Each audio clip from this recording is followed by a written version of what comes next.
¿Qué tal? Hoy vamos a hablar de algo súper útil, una herramienta clave para poder entender el montón de datos que nos rodea. Se llama la tabla de distribución de frecuencia, y vamos a ver cómo convierte una simple lista de números en información que de verdad nos dice algo.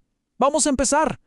A ver, vivimos en un mundo que nos bombardea con datos. Es que es constante, si lo piensan, las redes sociales, lo que pasa en la universidad, los deportes. La información está literalmente en todos lados. Y honestamente, a veces se siente como un enredo total, ¿no es cierto? Como una nube de números y palabras que parece no tener ni pies ni cabeza. Los goles de un partido, las notas de un examen, así sueltos, ¿qué nos dicen en realidad? Entonces, aquí viene la gran pregunta. ¿Cómo podemos organizar todo este caos? ¿Cómo le encontramos la lógica para que los datos nos puedan contar su historia? Pues, ¿saben qué? La respuesta está en una herramienta que es muy poderosa pero a la vez sorprendentemente simple. Una que pone cada dato justo en su lugar, la tabla de distribución de frecuencia. Pensemos en esta tabla como un organizador. Nos dice de una forma súper clara qué datos tenemos y, quizá lo más importante, cuántas veces se repite cada uno de ellos. Pone orden, básicamente. Hay dos tipos principales. Por un lado, tenemos los datos agrupados, que se usan cuando hay un montón de datos y es más fácil ponerlos en rangos, como por ejemplo edades de 15 a 17 años. Y por otro lado, están los no agrupados, donde cada número mantiene su identidad. Hoy, ojo, nos vamos a enfocar en estos últimos. Ok. Para poder construir estas tablas necesitamos dominar tres conceptos que son esenciales. Pensemos que son como los ingredientes clave de nuestra receta para organizar los datos. El primer ingrediente es la frecuencia absoluta, que se representa como phi. Y es tan simple como suena, solo es contar cuántas veces aparece cada dato. Si 6 estudiantes sacaron 85 en un examen, la frecuencia absoluta de la nota 85 es, pues 6, así de fácil. Luego viene la frecuencia relativa. Esto lo que hace es darnos perspectiva, pone las cosas en contexto. Es la proporción de cada dato con respecto al total. Siguiendo con el ejemplo, si dividimos los 6 estudiantes entre el total, que digamos eran 40, nos da 0.15. ¿Y eso qué significa? Pues que el 15% de la clase sacó 85.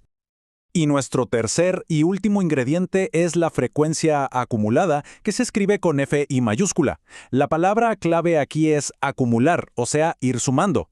Es un total que va creciendo y nos ayuda a ver cosas como ¿cuántos estudiantes sacaron 85 o menos?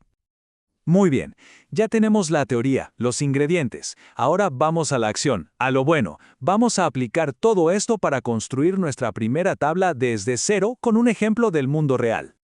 Miren, aquí tenemos los datos crudos, así como vienen. Corresponden al número de visitas que recibió el Departamento de Salud a lo largo de 18 semanas. A simple vista es solo una lista de números. Vamos a ponerle orden a esto. Manos a la obra. Lo primero es poner los valores que tenemos, sin repetir en la columna X. Y ahora, el paso divertido, contar. Vemos que el 82 aparece 2 veces, así que su frecuencia absoluta es 2. El 85... este es el más común. Aparece 6 veces. Y así con todos. Si sumamos toda esa columna, nos tiene que dar 18, que es el total de semanas que analizamos. Perfecto. Ahora le añadimos la frecuencia acumulada. Esto es como una bola de nieve que va creciendo. Empezamos con el primer valor, que es 2. A ese 2 le sumamos el siguiente, que es 6, y nos da 8. ¿Ven?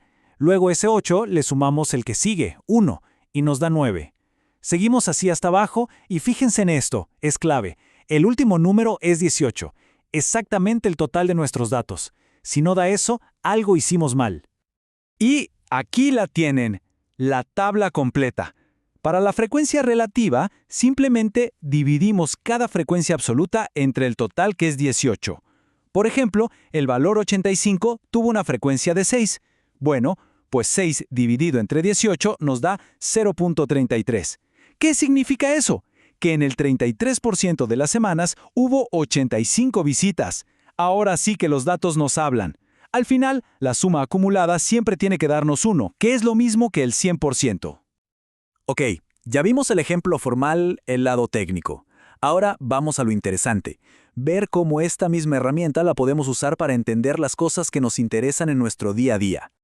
Es que esto se puede aplicar a todo. Podremos contar cuántas veces escuchamos una canción de Bad Bunny en la semana. O en el deporte, cuántos triples metió un jugador de los Vaqueros de Bayamón. Hasta podríamos analizar las horas que pasamos en TikTok o nuestras propias notas. Los datos están por todos lados. Y ojo, que saber organizar datos no es solo para el día a día o para la universidad. Esta es una destreza fundamental que de verdad abre muchísimas puertas a un montón de carreras profesionales. Saber analizar datos es clave en la investigación, en la política, la salud, el mercadeo, la estrategia en los deportes, hasta en el arte. El punto es que no importa el campo que les interese, entender los datos siempre va a darles una ventaja. Y esta frase lo resume todo a la perfección. No se trata solo de ser bueno con los números, se trata de poder transformar esos números en conocimiento que de verdad tiene un impacto en la vida de la gente.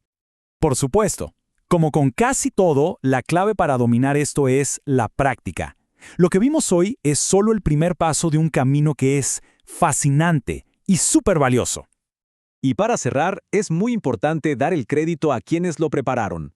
Este material fue creado por el Dr. Luis Rodríguez Rodríguez con la colaboración de la doctora Viviana Cruz McDougall, ambos del Departamento de Ciencias Sociales de la Universidad de Puerto Rico en Humacao. ¡Muchas gracias!